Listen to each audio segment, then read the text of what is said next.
الحمد لله رب العالمين والصلاة والسلام على سيد الأنبياء والمرسلين وعلى آله وأصحابه أجمعين. أعوذ بالله من الشيطان الرجيم. بسم الله الرحمن الرحيم. الہدایہ قرآن کلاس تمام شرکائے کرام، السلام علیکم ورحمۃ اللہ وبرکاتہ۔ وعلیکم السلام ورحمۃ اللہ وبرکاتہ۔ اللہ رب العزت کا کروڑوں بار شکر احسان، نبی کریم صلی اللہ تعالی علیہ وآلہ وسلم کے نالے پاک کا تصدق، رمضان المبارک کی مبارک برکتوں والی، رحمتوں والی اور بخششوں سے بھرپور گھڑیاں، ان گھڑیوں میں ہم قرآن کریم کی صحبت کے لیے جمع ہیں۔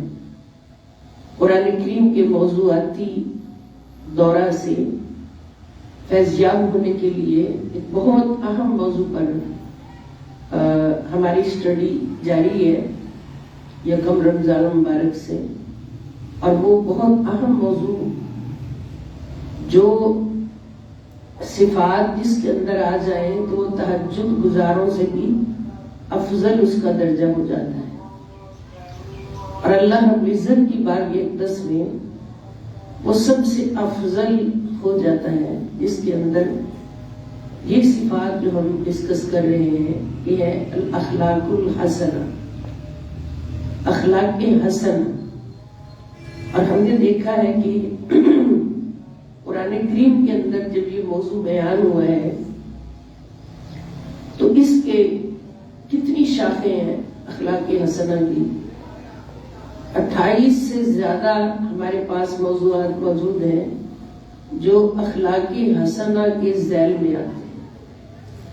ہم سمجھتے ہیں کہ صرف مسکرا کے دیکھنا، مسکرا کے بات کر لینا یہی اخلاق حسنہ ہے، لیکن ہم دیکھ رہے ہیں کہ 28 سے زیادہ صفات ہیں، موضوعات ہیں جو انسان کے اندر مکمل ہوتی ہیں تو پھر وہ اخلاق حسنہ کا مالک ہوتا ہے اور اس درجے پر فائز ہوتا ہے کہ اللہ رب العزت کے ہاں نبی کریم صلی اللہ علیہ وسلم سچے نبی کے فرمان کے مطابق کہ تم میں اللہ کی بارگاہ میں سب سے بہترین وہ ہے جس کا اخلاق سب سے اچھا ہے۔ چونکہ آج کے دور میں اس کی بہت ضرورت ہے، اس لیے ہم نے اس موضوع سے صحبت لینے کی کوشش کی ہے۔ اللہ پاک اس کوشش کو قبول فرمائے۔ تو اس موضوع کے تحت جتنی بھی شاخیں ہیں، موضوعات ہیں، وہ ہم 12 شاخیں ہم پڑھ چکے ہیں، جس میں کل ہم نے پڑھا تھا کہ غیظ و غضب سے اجتناب کرنا، یعنی غصہ آ جاتا ہے کسی بات پر تو غصہ ہونے سے اور غضب سے اجتناب کرنا یہ بھی حسن اخلاق کا ایک پہلو ہے۔ اور آج کا ہمارا پہلو جو ہے 13 نمبر، یہ ہے العفو والصفح والتسامح، یعنی عفو درگزر اور چشم پوشی۔ عفو درگزر کا مطلب کیا ہے کہ اگر کوئی تکلیف دیتا ہے، کوئی ایسی بات زبان سے کہہ دیتا ہے، کوئی ایکشن ایسا دکھا دیتا ہے، کوئی عمل ایسا کر دیتا ہے جس سے ہمیں تکلیف پہنچتی ہے، تو اس پر ہم فوراً اس سے بدلہ لینے کے لیے ویسا ہی ایکشن نہیں دکھائیں، کیونکہ وہ ایکشن جو اس نے دکھایا ہے تکلیف دے، وہ اخلاق حسنہ نہیں ہے، وہ اخلاق رذیلہ ہے، اخلاق سیئہ ہے، یعنی برے اخلاق میں وہ کیٹیگری شامل ہے۔ اگر ہم اخلاق حسنہ کے مالک ہونا چاہتے ہیں تو پھر اس برے اخلاق کی صفت کو دور پھینک کر ہم آئیں گے کہ اس کے مزہ ہم کیا کریں، ہمارا رب ہمیں کیا کہتا ہے، ہمارا پیارا رب ہمیں کیا کہتا ہے، ہمیں اپنے پیار کی بھیک دیتے ہوئے ہمیں اللہ پاک کیا فرماتے ہیں کہ جب تمہیں کوئی تکلیف دے تو اس کا اسی طرح سے ریئیکشن نہ دو، بدلہ نہ دو، بلکہ کیا کرو کہ عفو و درگزر کرو۔ یعنی اس کو چھوڑ دو، معاف کر دو اس کو، اور اس تکلیف پر چشم پوشی کر لو، ایسے ہو جاؤ جیسے میں نے یہ دیکھا ہی نہیں اس نے مجھے کیا کرا۔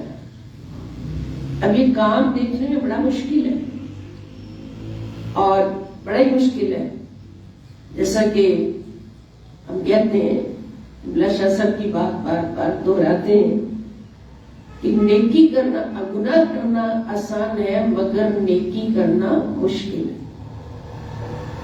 گناہ کرنے سے کیا ہوتا ہے کہ معاشرہ داغدار ہو جاتا ہے، فساد برپا ہو جاتا ہے معاشرے میں، لیکن نیکی کرنا اگرچہ مشکل کام ہوتا ہے مگر اس نیکی کے صدقے معاشرے کے اندر جو محبت کے پھول کھلتے ہیں، جو امن اور سکون کے پھول کھلتے ہیں، جو ہوا محبت والی بن جاتی ہے، اس کی کوئی قیمت نہیں ہوتی۔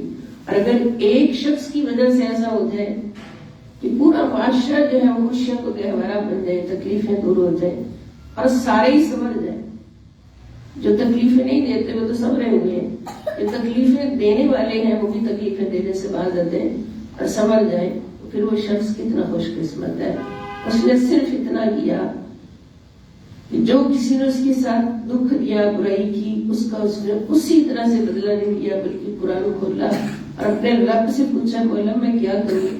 اللہ پاک نے فرمایا چپ کر کے درگزر کر لیا، آگے کیا کرنا وہ میرا کام ہے، آگے کیا کرنا ہے وہ میرا کام ہے۔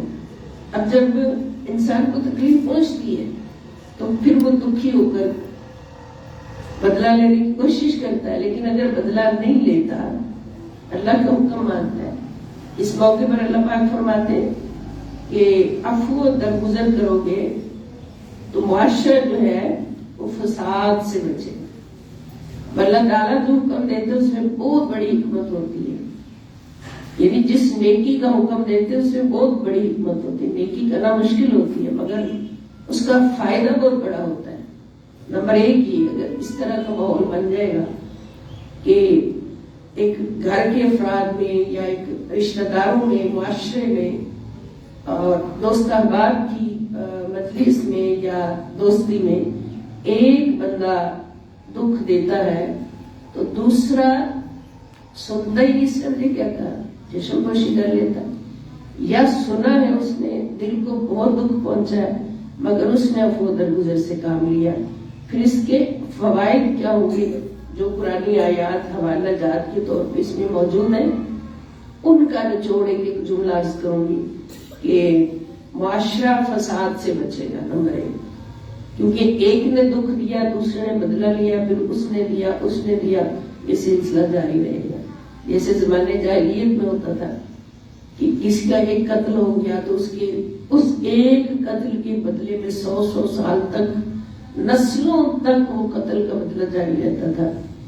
آج اس نے کر دیا، اگلے مہینے اس نے اس کا کر دیا، پھر اس نے اس کا کر دیا، پھر اس نے اس کا کر دیا، تو اس فساد سے معاشرہ صاف پاک ہو جائے گا۔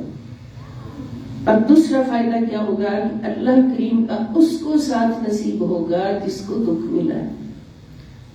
جس دکھی بندے نے دوسرے کو معاف کر دیا، درگزر کر لیا، وہ مت سوچے کہ وہ تنہا رہ گیا، نہیں، اس کو اللہ تعالیٰ کا ساتھ ملا، بہت بڑا فائدہ اس کو ملا ہے۔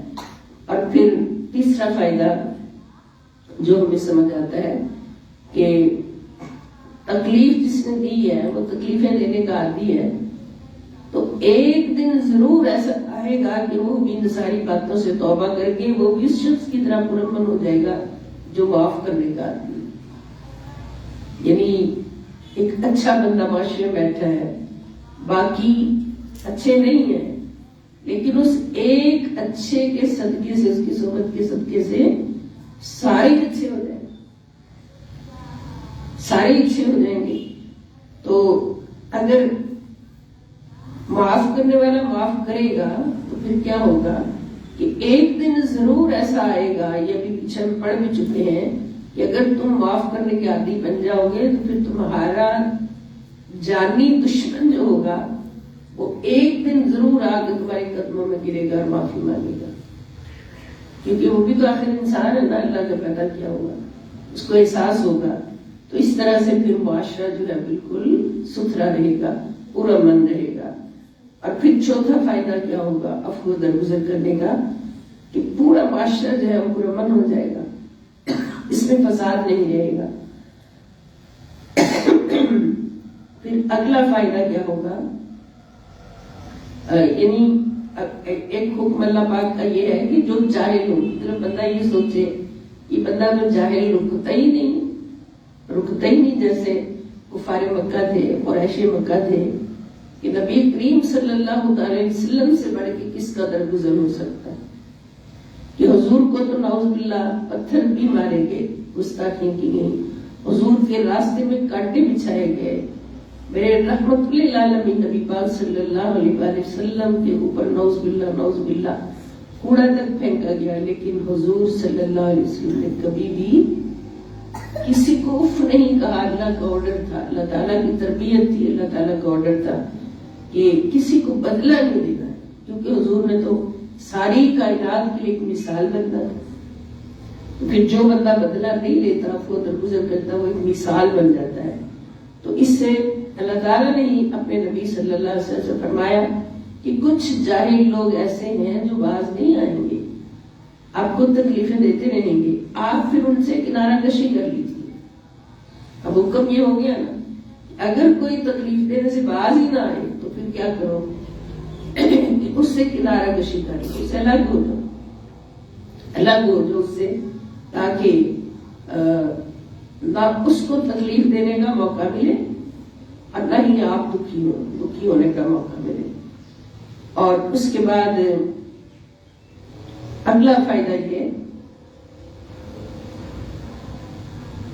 جو آیت کے اندر اللہ پاک نے باقاعدہ عطا فرمایا ہے کہ جو معاف کرنے والا ہے اس کو معاف کرنے کی عوض ایک بہت بڑا انعام ملتا ہے، اور وہ انعام کیا، اللہ تعالیٰ فرماتے ہیں کہ میں اس کے سارے گناہ بخش دیتا ہوں۔ اتنا بڑا انعام ہے، بندے کو پتا چلتا ہے کہ کیا کیا میری جھولی میں پڑا ہے، ہمیں تو کچھ نظر ہی نہیں آتا، نیکیاں کرنے کی توفیق مل جائے تو کر لیتے ہیں، اور دنیا داری میں پتہ نہیں کیا کیا کچھ کر جاتے ہیں، چلتے چلتے ہم سے کیا کیا نافرمانیاں ہو جاتی ہیں، بولتے ہوئے کتنی نافرمانیاں ہو جاتی ہیں۔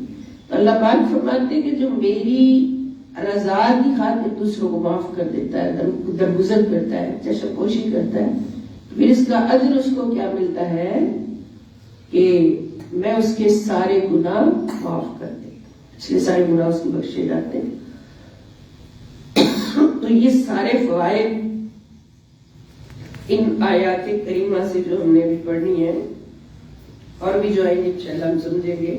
تو اب ان آیات کریمہ کی طرف ہم آتے ہیں جو اس موضوع میں قرآن کریم سے اکٹھی کر کے سارے قرآن کی آیات جو اس موضوع پر بنتی ہیں وہ درگزر پر، وہ ساری ہمارے پاس موجود ہے۔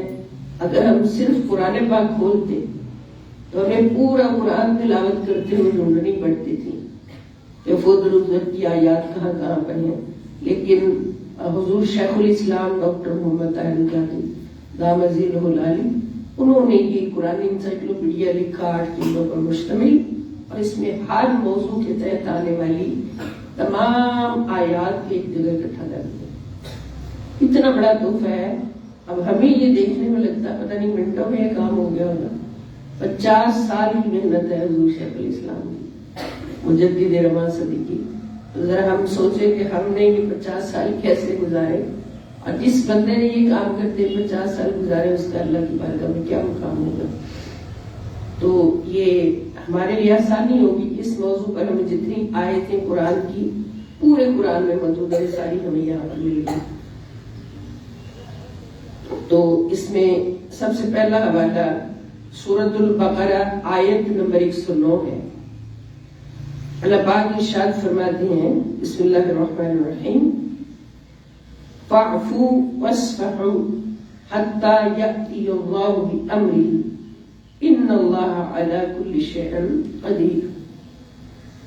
یہاں پر اللہ پاک یہ فرما رہے کہ معاف درگزر کرنا تمہارا کام ہے، کہ جس نے دکھ دیا اس کے ساتھ کیا معاملہ کرنا یہ اللہ جانے اب ہوگا، یعنی اپنا معاملہ اللہ کے سپرد چھوڑ دو، تم اللہ کی رضا کی خاطر درگزر کرو۔ اللہ پاک فرماتے ہیں سو تم درگزر کرتے رہو اور نظر انداز کرتے رہو یہاں تک کہ اللہ اپنا حکم بھیج دے. بے شک اللہ ہر چیز پر کامل قدرت رکھنے والا ہے. یعنی اس سے ہمیں کیا سمجھ آئے کہ اگر کوئی ہمیں تکلیف دیتا ہے خود بدلہ لیں گے تو بس ہو گیا پورا.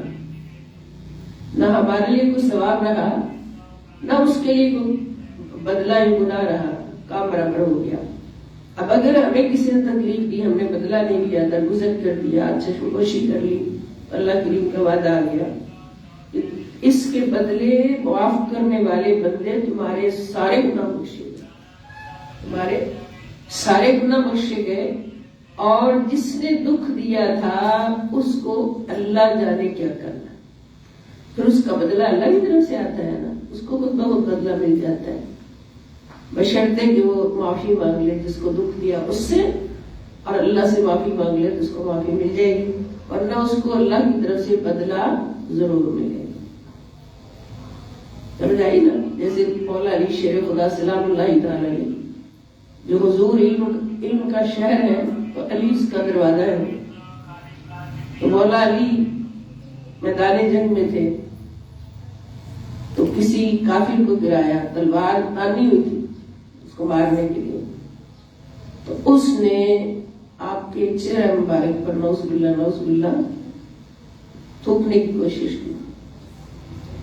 اب جب بندہ یہ ایکشن کرے, یہ سب سے برا ایکشن ہے کہ کوئی کسی کے منہ پر تھوکے, تو ظاہر ہے ان کو غصہ آنا تھا, لیکن مولا علی شیر خدا سلام اللہ تعالی علیہ نے سنت کیا چھوڑی کہ جب وہ کفر میں تھا, ویسے اس کو کافر سمجھ کے مارنے لگے تھے, تلوار اٹھائی ہوئی تھی, لیکن جب اس نے آپ کے چہرہ مبارک کی طرف تھوکنے کی کوشش کی آپ نے اس کو وہیں چھوڑ دیا, تلوار پیچھے کر لی, وہیں چھوڑ دیا. اب ساتھی پوچھ رہے کہ حضور یہ کافر آپ مارنے لگے تھے, مارا کیوں نہیں؟ تو فرماتے ہیں کہ پہلے تو میں اس کو اس لیے مار رہا تھا نا کہ یہ کافر ہے, لیکن اس نے کیا عمل کیا, اس نے میرے چہرے پر گستاخی کی, تھوکنے لگا, بلکہ تھوک دیا. تو اب اگر میں اس کو مارتا تو اس میں میرا ذاتی بدلہ آ سکتا تھا, کیونکہ میرے دل میں غصہ تو آیا تھا اس نے تھوکا, لیکن اب میں اس کو اگر مارتا تو پھر اللہ کے حکم کی خلاف ورزی ہو جاتی, تو یہ میرا ذاتی بدلہ ہو جاتا. اس لیے میں نے اس کو چھوڑ دیا کہ اب میں اپنا ذاتی بدلہ نہیں دے سکتا. یہ سنتیں چھوڑی ہیں ان ہستیوں نے جو خود قرآن ہے, انہوں نے قرآن بن کر زندگیاں گزاری ہیں. اللہ پاک کا حکم کیا ہے کہ عفو درگزر کرو, چشم پوشی کرو, تو پھر اس کا آفٹر ایفیکٹ کیا ہوگا کہ اللہ تعالیٰ تمہارے سارے گناہ بخش دیں گے, اور جس نے یہ کام کیا, دکھ دیا آپ کو, اس کو اللہ پاک کی بارگاہ سے خود ہی بدلہ ملے. اللہ ہر چیز پر قادر ہے. اللہ پاک نے فرمایا کہ تم درگزر کرتے رہو, معاف کرتے رہو, یہاں تک کہ اللہ تعالیٰ اپنا حکم نافذ کر دے. اور اللہ کا حکم جب آتا ہے تو پھر عذاب آتا ہے, پھر تکلیف آتی, نعوذ باللہ. اسی طرح دوسری آیت ہے سورۃ الاعراف آیت نمبر 199, 199. اللہ پاک فرماتے ہیں خذ العفو وأمر بالمعروف وأعرض عن الجاہلین. اے حبیب مکرم صلی اللہ علیہ وسلم, آپ درگزر فرمانا اختیار کریں, یعنی آپ درگزر فرماتے رہیں اور بھلائی کا حکم دیتے رہیں, اور جاہلوں سے کنارہ کشی اختیار کریں. یہ حکم ہے اللہ تعالیٰ کا کہ اگر کوئی جاہل ہے, رکتے ہی نہیں ہے, ان پر اثر ہوتا ہی نہیں, تو پھر ان کو اپنے سے دور کریں, کنارہ کشی اختیار کریں. اگلی تیسرا حوالہ ہے سورۃ الحجر ہے, آیت نمبر 85, آیت نمبر 85. اللہ پاک فرماتے ہیں وما خلقنا السماوات والارض وما بینہما الا بالحق وان الساعة لآتیۃ فاصفح الصفح الجمیل.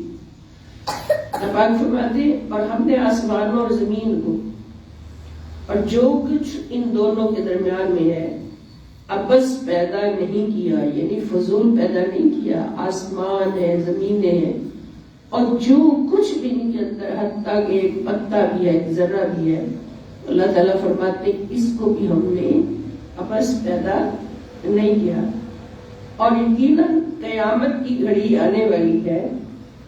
سو اے اخلاقی مجسم رسول پاک صلی اللہ علیہ وسلم، آپ بڑے حسن و خوبی کے ساتھ درگزر کرتے رہیے.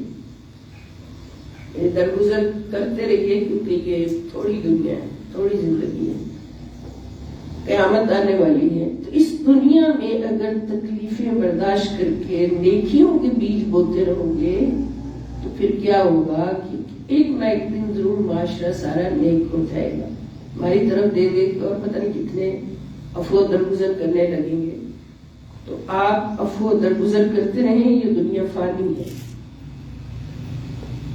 اور اگلا حوالہ سورۃ النور ہے. سورہ نور جو کہ فرمایا جاتا ہے کہ خواتین کو سورہ نور کی تفسیر ضرور پڑھنی چاہیے، ترجمہ تفسیر، کہ اس کے اندر ایک خاتون جو کہ امہات المؤمنین میں سے ہیں، ازواج مطہرات میں سے ہیں، نبی کریم صلی اللہ تعالی علیہ وآلہ وسلم کی سب سے بہت پیاری اور کم عمر بہت خوبصورت بیٹی ہیں، بیوی ہیں. حضرت سیدنا ابوبکر صدیق رضی اللہ تعالیٰ عنہ کی بیٹی ہیں، اور نبی کریم صلی اللہ علیہ وسلم کی بیوی سیدہ عائشہ صدیقہ رضی اللہ تعالیٰ عنہ. ان کی عظمت، اتنی بڑی عظمت قرآن پاک نے بیان کر دی، ان کو اتنا عظیم فرما دیا چونکہ لاڈلی ہے رسول پاک صلی اللہ علیہ وسلم. ان کی عظمت کا بیان ہے. ان پر جو تہمت لگائی ہے کفار نے، منافقین نے، تو ان کی برات کا اعلان وہ پڑھیں گے انشاءاللہ سورہ نور بھی، اس میں پھر ساری وضاحت آئے گی.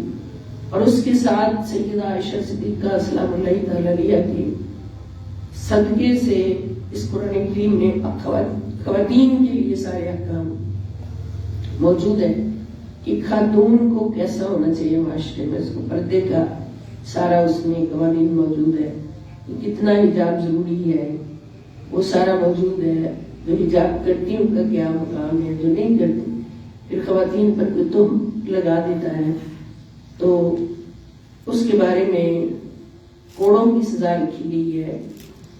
جو تہمت لگاتا ہے جب تک وہ گواہ پیش نہ کر سکے، تو اس طرح سارے مسائل کرتی ہیں.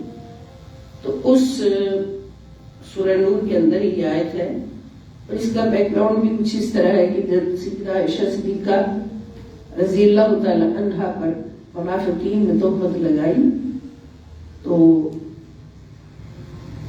اس کے بعد اس تہمت میں اس کو جس نے سن کر خاموشی بھی اختیار کر لی. یہ خواتین عادت خواتین کی خاص طور پہ اور مردوں کی بھی کہ ایک بات سنی ہے تو اس کے پاس جا کے بھی ایسے سنی میں نے، تمہیں پتا؟ دوسرے کے پاس میں نے یہ بات ایسے سنی، تمہیں پتا؟ تو جس نے سنائی اور جس نے سن کے خاموشی اختیار کی، ان سب کو اللہ پاک نے سورہ مبارکہ میں ڈانٹ فرمائی. مومنوں سے کہا کہ مومنوں ایسا کیوں نہ ہوا کہ جب تم نے یہ بات سنی تم فوراً بولتے کہ سبحانک ھذا بہتان عظیم، اے اللہ تو پاک ہے، یہ تو تیری ذات پر بہتان آ رہا ہے. یعنی سیدہ عائشہ صدیقہ رضی اللہ تعالیٰ پر جو بہتان ہے یہ نبی پاک صلی اللہ علیہ وسلم کی ذات کا نقص ہے، نبی کی ذات کا نقص ہے، اللہ کی ذات کا نقص ہے. اللہ تعالیٰ خود فرما رہے ہیں تم نے ایسا کیوں نہ کہا کہ عائشہ صدیقہ رضی اللہ تعالیٰ پر جو بہتان آ رہا ہے یہ تو اللہ کی ذات پر بہتان ہے، تو اللہ تو پاک ہے بہتان سے. تو اس سلسلہ میں ایک سیدنا ابوبکر صدیق رضی اللہ تعالیٰ عنہ جو سیدہ عائشہ صدیقہ رضی اللہ تعالیٰ عنہا کے والد گرامی ہیں، وہ بہت بڑے تاجر بھی تھے اور بہت بڑے سخی بھی تھے، کہ سرکار کے قدموں میں سب سے اعلیٰ غلام تھے. تو انہوں نے اپنے ایک رشتہ دار، اس کا نام تھا مستح، میم سین توئے ہا حلبے والی، مستح اس کا نام تھا. تو اس کا کوئی ماہانہ چندہ مقرر کیا ہوا تھا وہ غریب تھا، ماہانہ اس کی مدد کیا کرتے تھے. تو اب ہوا یہ کہ جب یہ بات پھیلانے کی کوشش کی گئی تو اس میں وہ بھی شامل تھا.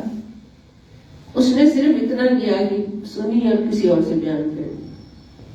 اور اس کی جو والدہ تھی وہ سیدہ عائشہ صدیقہ رضی اللہ تعالیٰ عنہ کی خادمہ تھی، آپ کے گھر کے آگے کام کرتی تھی.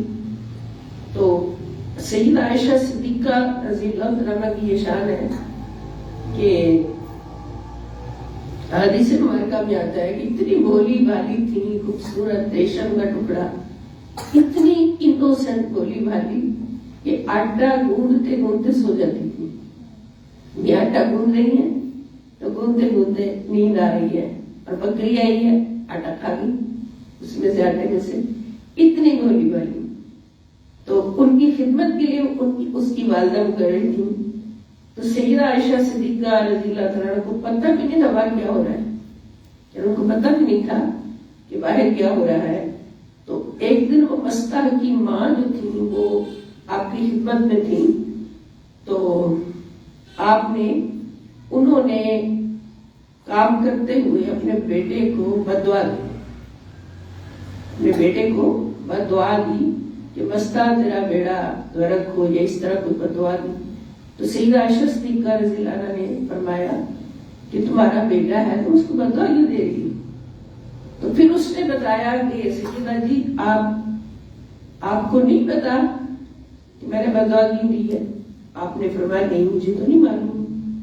پھر انہوں نے ساری بات بتائی، اس طرح سے باہر بات ہوئی ہے، آپ کی شان اقدس پر، اور میرے بیٹے نے بھی وہ سن کے دوسروں تک پہنچائی ہے، اور اب میں اس کو دیکھنا بھی گوارا نہیں کرتی، اس کا بیڑا غرق ہو جس نے بات کی. تو پھر سیدہ عائشہ صدیقہ رضی اللہ عنہ کو پتہ چلا، اور پھر آگے جو کچھ ہوا یہ انشاءاللہ ڈیٹیل طلب بات ہے. تو پھر اللہ تعالیٰ کی طرف سے وحی نازل ہوئی، سورہ نور پوری نازل ہوئی. تو پھر سب کو پتہ چلا. تو جب سیدنا ابوبکر صدیق رضی اللہ عنہ کو پتہ چلا کہ مستہ بھی اس برائی میں شامل تھا میری بیٹی پر، تہمت لگانے والوں میں تھوڑا سا حصہ اس کا بھی ہے، تو آپ نے اس کا نان نفقہ بند کر دیا، اس کو دینا سمجھ رہے نا سارے، اس کو جو کچھ دیتے تھے مانا خرچ والی جو بھی کھانا پینا وہ بند کر دیا. فرمایا اتنا اس کو میں نہیں دوں گا، اس لیے کہ اللہ کے رسول کا دشمن بن گیا. اس لیے نہیں بند کیا کہ میری بیٹی پہ تہمت لگائی، یہ کہا کہ اللہ کے رسول کا دشمن بن گیا، اس کو نہیں دوں گا. تو اس کے بعد جب نبی پاک صلی اللہ علیہ وسلم کی بارگاہ میں پہنچی بات، تو اللہ رب العزت کی طرف سے یہ وحی نازل ہو گئی. یہ جو بھی ہم پڑھنے لگے یہ سیدنا ابوبکر صدیق رضی اللہ تعالیٰ عنہ کی شان میں آیت مبارکہ نازل ہوئی. اب ہمیں پڑھ کے پتہ چلے گا کہ جتنا بندہ پاک ہوتا ہے اللہ کی بارگاہ میں، اللہ پاک چاہتے ہیں کہ اتنا ہی وہ اخلاق حسنہ پر اعلیٰ سے اعلیٰ پائے. اس کے اندر ایک نقطے کی بھی کمی نہ آئے اخلاق حسنہ میں سے کسی صفت کی بھی، اور اللہ تعالیٰ اس کو پاک رکھنا چاہتے ہیں. اب یہ اتنے بڑے غصے والی بات تھی، یہی پڑھ رہے ہیں کہ کوئی غصہ دلائے تو غصے کا جواب غصے سے نہیں لینا بلکہ درگزر کرنا. لیکن اللہ پاک نے اب سیدنا ابوبکر صدیق رضی اللہ عنہ نے غصہ دکھایا کہ اس کا نان نفقہ بند کیا، لیکن اللہ رب العزت نے فرمایا کہ اے صدیق اکبر رضی اللہ تعالیٰ عنہ، آپ کی یہ شان نہیں ہے کیونکہ آپ تو میرے مصطفیٰ کی پہچان ہے، آپ تو میرے مصطفیٰ کی قابل فخر غلام ہیں، آپ کی یہ شان نہیں ہے. تو پھر حکم کیا اتارا آپ سنیے ذرا. اللہ پاک فرماتے ہیں وَلَا يَأْتَلِ أُولُو الْفَضْلِ مِنْكُمْ وَالسَّعَةِ أَنْ يُؤْتُوا أُولِي الْقُرْبَى وَالْمَسَاكِينَ وَالْمُهَاجِرِينَ فِي سَبِيلِ اللَّهِ وَلْيَعْفُوا وَلْيَصْفَحُوا أَلَا تُحِبُّونَ أَنْ يَغْفِرَ اللَّهُ لَكُمْ وَاللَّهُ غَفُورٌ رَحِيمٌ. اللہ تعالیٰ فرماتے ہیں وَلَا يَأْتَلِ، اور قسم نہ کھائے. حضرت سیدنا صدیق اکبر رضی اللہ نے قسم کھا لی کہ میں آئندہ اس کو کچھ نہیں دوں گا. لیکن اللہ پاک نے کیا فرمایا کہ اور تم میں سے دینی بزرگی والے کون؟ ابوبکر صدیق دینی بزرگی والے اور دنیوی کوشش والے.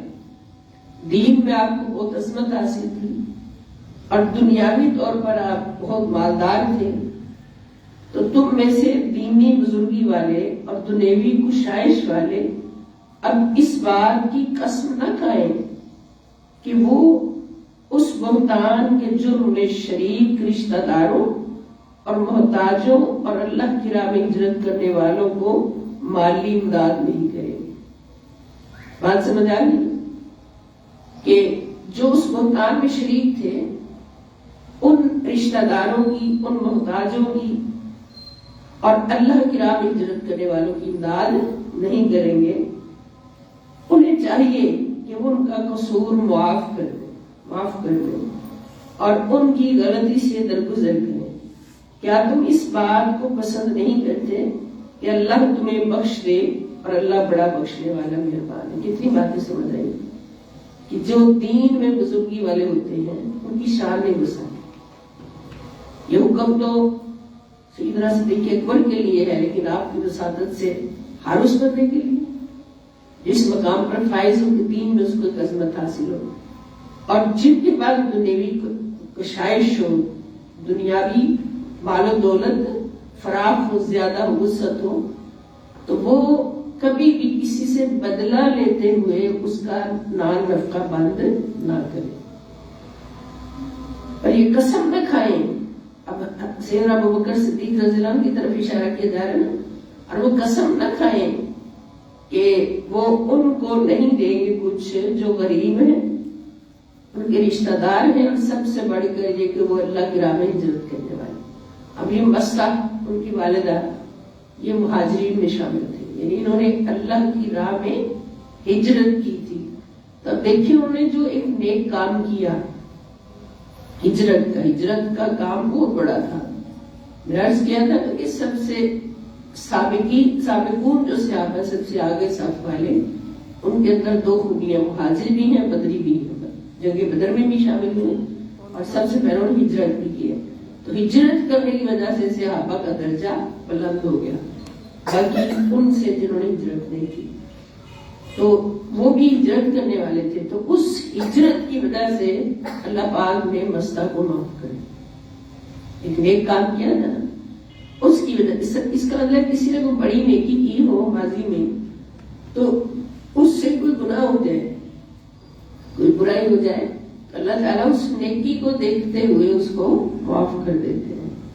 اسی لیے اللہ والے کہتے ہیں نا کہ اگر کسی پر غصہ آ جائے، کسی نے آپ کے ساتھ دکھ دیا، تو اس 10 میں سے اگر اس کی کچھ اچھائیاں ہیں، کچھ برائیاں ہیں، یعنی اس کے اندر کچھ اچھائیاں ہیں، کچھ برائیاں ہیں، تو برائیوں کو چھوڑ کر اس کی اچھائیوں کو دیکھ لو بس. اگر 9 برائیاں ایک اچھائی ہے پھر بھی اس کو معاف کر، اس ایک اچھائی کی ہوتی ہے. تو اللہ پاک کی یہ سنت ہے، ان کی ایک اچھائی تھی کہ انہوں نے ہجرت کی تھی اللہ کی راہ میں، اس ہجرت کی وجہ سے ان کو معاف کر دیا.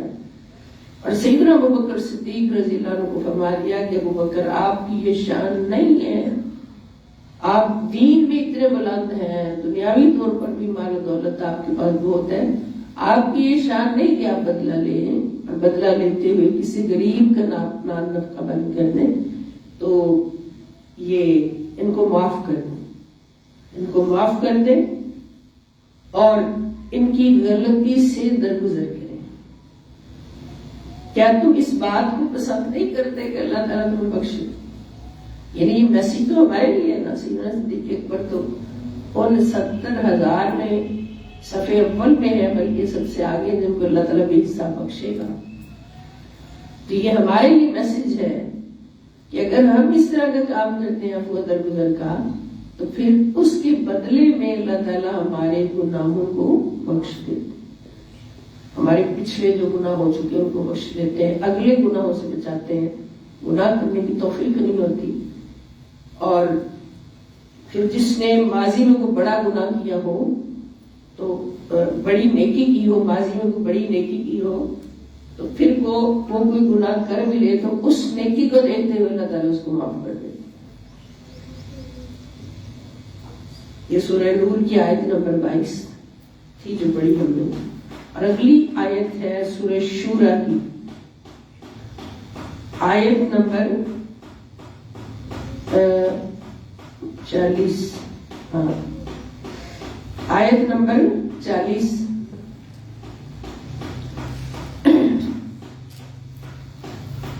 اللہ پاک ارشاد فرماتے ہیں وَجَزَاءُ سَيِّئَةٍ سَيِّئَةٌ مِثْلُهَا فَمَنْ عَفَا وَأَصْلَحَ فَأَجْرُهُ عَلَى اللَّهِ إِنَّهُ لَا يُحِبُّ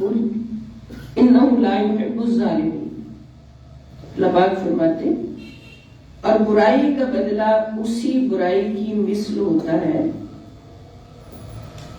جتنی کوئی کرے اس کے برابر، اگر کوئی بدلہ دینا چاہے۔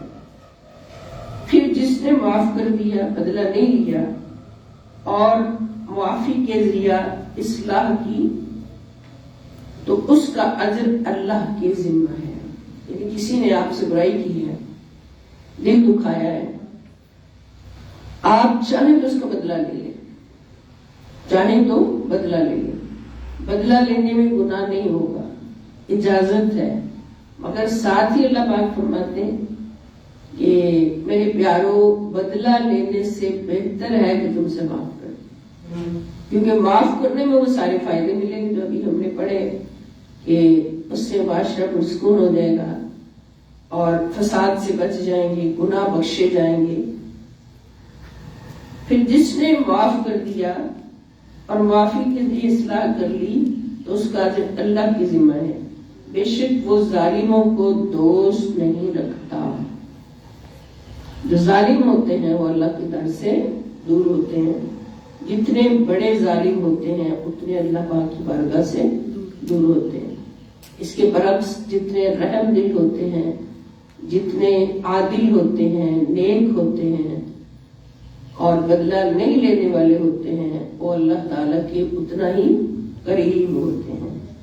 تو ہر مومن کی چاہت ہی یہی ہے، کلمہ پڑھنے کا مقصد ہی یہی ہے کہ وہ اللہ تعالیٰ کے بہت قریب ہو۔ پھر اللہ کا قرب جس نے پکا پکا لینا ہے تو وہ پھر خاموشی اختیار کرے اور عفو و درگزر کو اپنی عادت بنا لے۔ پھر میں یہاں کہوں گی کہ اس کی مثال ہمارے پاس سید ہدایت رسول قادری رحمۃ اللہ علیہ، کوئی بھی کسی کی طرف سے سنتے کوئی تکلیف فلاں نے آپ کے بارے میں یہ کہا ہے، یہ سامنے بھی کوئی کہہ دیتا تو آگے سے مسکرا دیتے، نہیں بھی وہ ایسا نہیں ہے، چھوڑے اس بات۔ کبھی بھی 26 سال کی عمر میں یعنی ٹائم پیریڈ میں کبھی بھی ان کو غصہ ان کے چہرے پر نہیں دیکھا، نہ بدلہ دیکھا گیا۔ تو یہ مثالیں ہوتی ہیں ہمارے سامنے، اور اس طرح اولیاء کرام کی بے شمار مثالیں ہیں، اس کے اوپر صحابہ کرام ہیں، اور اس سے اوپر انبیاء کرام ہیں، اور خاص طور پہ خاتم الانبیاء اشرف الانبیاء محمد رسول اللہ صلی اللہ تعالی علیہ وآلہ وسلم۔ اس سے اگلی آیت ہے سورہ شورا آیت نمبر 42 اور 43۔ انما السبیل علی الذین یظلمون الناس ویبغون فی الارض بغیر الحق اولئک لهم عذاب علیم وَلَمَنْ صَبَرَ وَغَفَرَ إِنَّ ذَلِكَ لَمِنْ عَزْمِ الْأُمُورِ۔ سبحان اللہ۔ اللہ پاک فرماتے ہیں بس ملامت اور گرفت کی راہ صرف ان کے خلاف ہے جو لوگوں پر ظلم کرتے ہیں، ان پر ملامت بھی کی جا سکتی ہے اور ان کی گرفت بھی ہوگی اللہ کی طرف سے، اور جو لوگوں پر ظلم کرتے ہیں اور زمین میں ناحق سرکشی اور فساد پھیلاتے ہیں، ایسے ہی لوگوں کے لیے دردناک عذاب ہے۔ اور یقیناً جو شخص صبر کرے اور معاف کر دے تو بے شک یہ بلند ہمت کاموں میں سے ہے۔ دیکھیں نا، معاف کرنا، درگزر کرنا، اس کے لیے بڑی ہمت چاہیے، بڑی جرأت چاہیے۔ جس نے یہ کام کر لیا، اس کا عادی ہو گیا، تو پھر وہ مولا علی کا سچا غلام ہو گیا۔ مولا علی جرأت میں ہے نا ایک نام، تو ان کا غلام ہو گیا، یعنی نبی صلی اللہ علیہ وسلم کا سچا غلام ہو گیا۔ اور پھر اگر زندگی میں کوئی خطا ہو گئی، کوئی غلطی ہو گئی، بھول چک ہو گئی، تو پھر اللہ تعالیٰ ساتھ ساتھ ہی صاف کرتے ہیں۔ جو فوت گزر کرنے والا ہوتا ہے، معاف کرنے والا ہوتا ہے، اس کو پھر ساتھ ساتھ ہی اللہ پاک صاف کر دیتے ہیں، اور جب دنیا سے جاتا ہے تو پاک صاف ہو کے جاتا ہے۔ اور اگلی آیت نمبر 7 ہے، سورۃ التغابن ہے، آیت نمبر 14۔ اللہ پاک فرماتے ہیں یا ایھا الذین آمنوا ان من ازواجکم واولادکم عدوا لکم فاحذروہم وان تعفوا وتصفحوا وتغفروا فان اللہ غفور رحیم۔ اے ایمان والو، بے شک تمہاری بیویوں اور تمہاری اولاد میں سے بعض تمہارے دشمن ہیں، بس ان سے ہوشیار رہو، اور اگر تم صرف صرف نظر کر لو، اگر تم صرف نظر کر لو، یعنی اپنی نظر اس طرف لے کے نہ جاؤ، سوچو ہم نے دیکھا ہی کچھ نہیں، اور درگزر کرو اور معاف کر دو، تو بے شک اللہ بڑا بخشنے والا نہایت مہربان۔ یعنی اس سے ہمیں میسج کیا ملتا ہے کہ ہمارے گھر میں بھی ایک ایسے افراد ہو، بیوی کا شوہر ہو، یہ شوہر کی بیوی ہو، اولاد ہو۔ آج کل پراپرٹیز پہ بڑا کچھ ہو جاتا ہے، سگے بیٹے نعوذ باللہ کروڑ پر نعوذ باللہ، باپ کو قتل تک کر دیتے ہیں، آپ کو دیکھے احوال ہے، اور بیویاں بہت کچھ کروا دیتی ہیں شوہروں سے ماں باپ کے خلاف۔ تو اس صورت میں بھی اللہ پاک فرماتے ہیں کہ تم درگزر رکھو، غصے میں نہ ہو، اس طرح سارا کچھ ہی برباد خراب ہو جائے گا۔ وہ تو جاہل ایسا کرتے ہیں، تو اللہ تعالیٰ تمہارے گناہ بخش دیں گے، بخشنے والا ہے، بہت مہربان۔ تو یہ ہمارا چیپٹر تھا حسن اخلاق کا ایک پہلو، عفو درگزر کرنا۔ یعنی جس شخص کی ذات میں عفو درگزر اور چشم پوشی کی صفت پیدا ہو جاتی ہے تو اس کے اندر حسن اخلاق کی ایک خوبی آ جاتی ہے۔ اور اس سے اگلا جو ہے وہ لوگوں پر احسان اور بھلائی کرنا، یعنی 16 نمبر ہے حسن اخلاق کے تحت آنے والا چیپٹر، معاملۃ الاحسان مع الناس، یعنی لوگوں پر احسان اور بھلائی کرنا۔ یہ بھی کوئی احسان کرتا ہے کسی کے ساتھ، احسان کا مطلب آپ سمجھ چکے بار بار، اس کے 2 معنی ذہن میں رکھیں۔ نمبر 1، فرض سے بڑھ کر نیکی کرنا، جو فرض ہے اس سے بڑھ کر نیکی کرنا، اور دوسرے وہ نیکی کرنا جس کے بدلے کی طلب نہ ہو، ایسی نیکی کرنا جس کے بدلے کی طلب نہ ہو، وہ احسان ہے۔ اور وہ نیکی جو فرض سے بڑھ کر کی جائے، جیسے زکوٰۃ فرض ہے 40واں حصہ مال کا، حال کے بعد سونے کا الگ نصاب ہے، چاندی کا الگ نصاب ہے، پیسوں کا الگ نصاب ہے۔ تو اگر زکوٰۃ دے چکے ہیں بالفرض، پھر کوئی حاجت مند آ گیا، پھر یہ بات کہیں کہ زکوٰۃ پوری ہو گئی ہے اب نہیں دے سکتا، آپ فوراً احسان کریں۔ اس کا مطلب زکوٰۃ دینا احسان نہیں ہے۔ اگر آپ زکوٰۃ دیتے ہیں، کسی یتیم کو دیتے ہیں، کسی غریب کو دیتے ہیں، یا کسی ادارے کو دیتے ہیں، تو یہ احسان نہیں ہوتا، بلکہ اس لینے والے کا آپ پر احسان ہوتا ہے کہ اس نے آپ کے اوپر سے بوجھ اتار دیا۔ ایسا ضرور فرماتے ہیں کہ تمہارے گھر میں مسائل آئے تو تمہارا احسان نہیں اس کو کچھ دے، اس کا احسان ہے کہ اس نے آ کے تمہاری بلائیں دور کروا دی، اس نے آ کے ہماری مصیبتیں دور کروا دی۔ تو وہ آیا، تم نے خیرات دی، اور جب خیرات لے کے نکلا تمہارے گھر کی ساری بلائیں اس کے پیچھے ایسے نکل گئی جیسے کیڑے مکوڑوں کا گھروں کو جا رہا ہے۔ یہ حضور علیہ السلام نے اپنی سنت مطہرہ سے کر کے دکھایا۔ احسان ہے.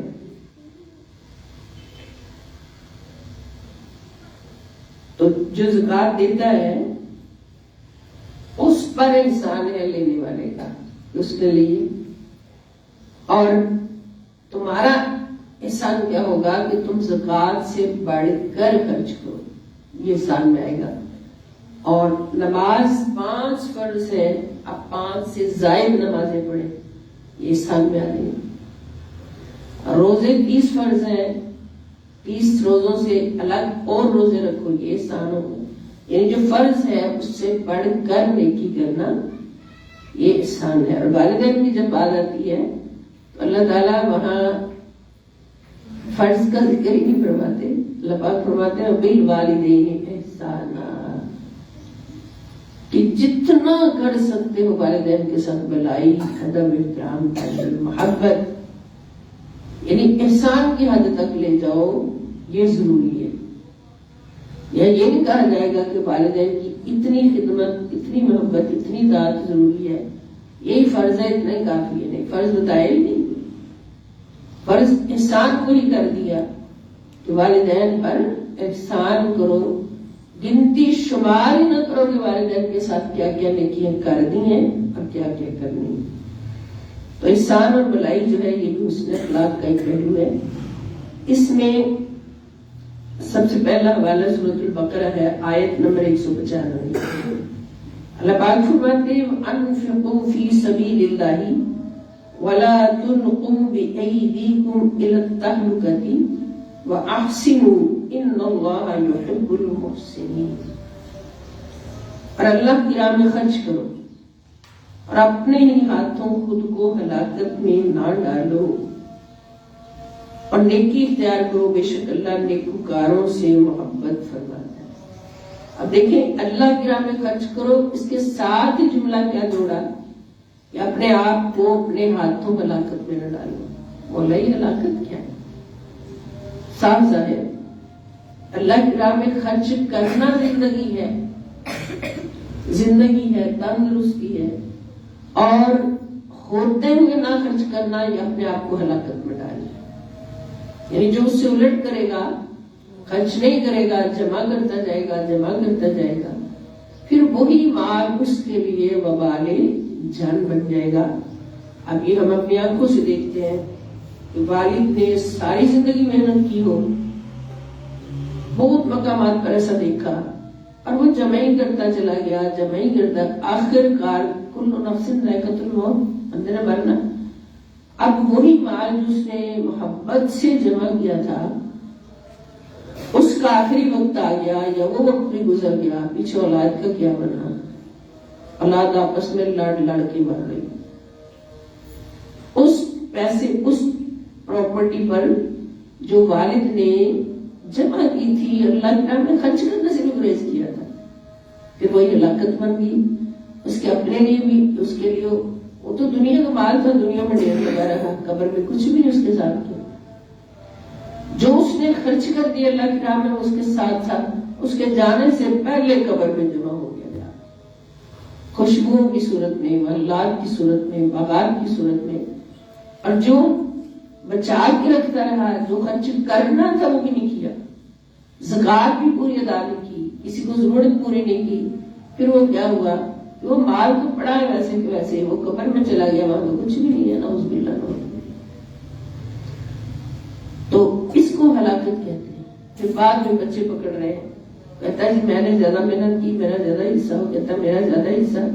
استغفر اللہ، معاذ اللہ. بعض ایسے بیکورڈ علاقے ہیں جہاں بڑے خدا بنے ہوتے ہیں، اپنے من کے فیصلے کر رہے ہوتے ہیں، وہ قتل بھی کر دیتے ہیں.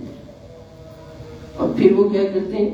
بہنوں کو حصہ نہ دینے کی وجہ سے ان کی شادیاں نہیں کرتے.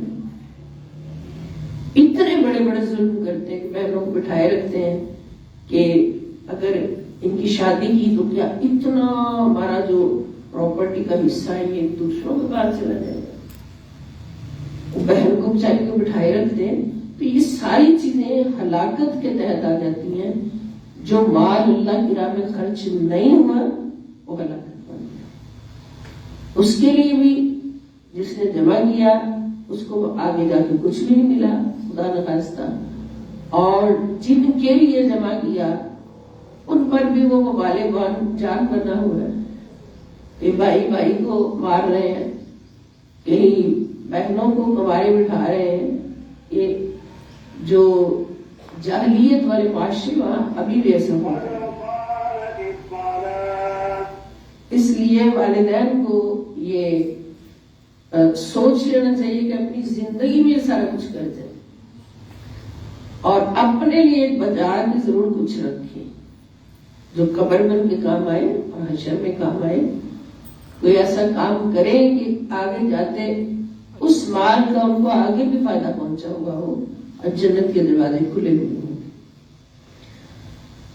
دوسری آیت سورۃ آل عمران میں ہے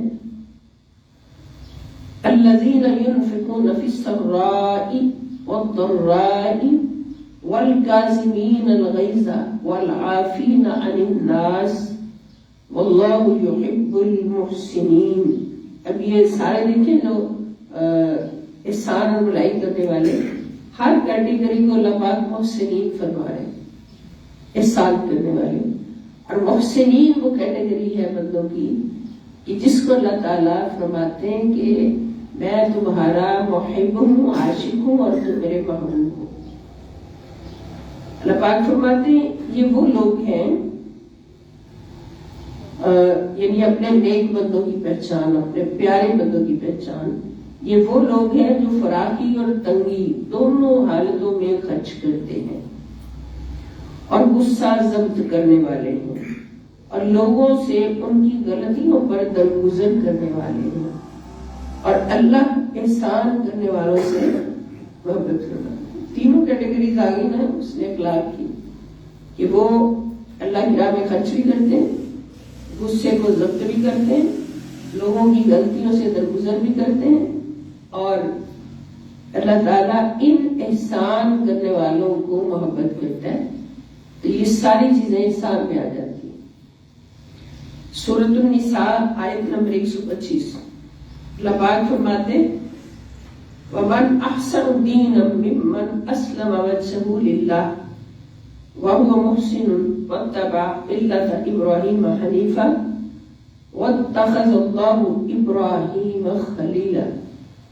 اللہ پاک فرماتے ہیں اور دین اختیار کرنے کے اعتبار سے اس شخص سے بہتر کون ہو سکتا ہے جس نے اپنا روح نیاز اللہ کے لیے جھکا دیا، یعنی اپنا سر نیاز، چہرہ نیاز یعنی اللہ کے سامنے عاجزی سے جھکا دیا اور وہ صاحب احسان بھی ہوا اور وہ دین ابراہیم علیہ السلام کی پیروی بھی کرتا رہا. دین ابراہیم یہی دین ہے جو نبی آخر زمان صلی اللہ علیہ وسلم کا دین ہے، جو اللہ کے لیے ایک سو یکسو اور راست رو تھے حضرت ابراہیم علیہ السلام. یعنی وہ ابراہیم حنیف تھے. حنیف کا مطلب کہ ہر طرف کو چھوڑ کر اللہ کی طرف رخ پکا رکھنے والے اور ہمیشہ سیدھی بات کرنے والے، سچی بات کرنے والے. اور اللہ نے ابراہیم کو اپنا مخلص دوست بنا لیا تھا، سو وہ شخص بھی حضرت ابراہیم کی نسبت سے اللہ کا دوست ہو گیا جس نے ابراہیم علیہ السلام کے دین کی پیروی کی. اور یہاں دین کا اللہ پاک نے ہمیں کیا بتایا کہ وہ ہمیشہ ہر چیز کو چھوڑ کر اللہ کی طرف اپنا رخ سیدھا رکھنے والے. اور سیدھا رخ وہی ہوتا ہے نا جو ہر بات اللہ کی مانے. اللہ تعالیٰ نے جو ہمیں قرآن کے ذریعے سکھایا ہے، اللہ آیات ہے اس کی آیت نمبر 56 ہے وَلَا تُفْسِدُوا فِي الْأَرْضِ بَعْدَ إِصْلَاحِهَا وَادْعُوهُ خَوْفًا وَطَمَعًا إِنَّ رَحْمَتَ اللَّهِ قَرِيبٌ مِّنَ الْمُحْسِنِينَ. اور زمین میں اس کے سنور جانے یعنی ملک کا ماحول حیات درست ہو جانے کے بعد فساد انگیزی نہ کرو. جیسے پاکستان بنا 1947 میں تو ایک اسلامک اسٹیٹ ہمیں نصیب ہوئی جہاں پر سارے اسلامی قوانین نافذ ہونے تھے اور ہوئے.